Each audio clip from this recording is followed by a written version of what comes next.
In the search bar here next to your start menu, type the word snipping, and it will be this option here called snipping tool. Click on that.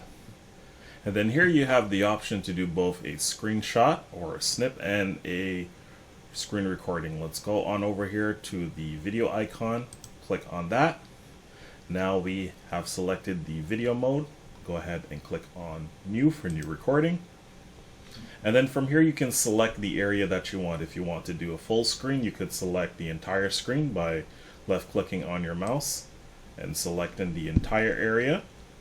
Or you can do a smaller subset of your window just to fit whatever area you want, but let's go ahead and do the full screen. So we're just holding the left click on our mouse and just dragging it to the far right. And then once that is done, you just have to go ahead and click start. And here is where you will start recording your screen on your Windows computer. Once you're done, go ahead and click on this option here for stop recording.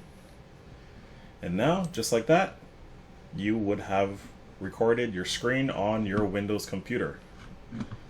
That is it. That's all you need to do.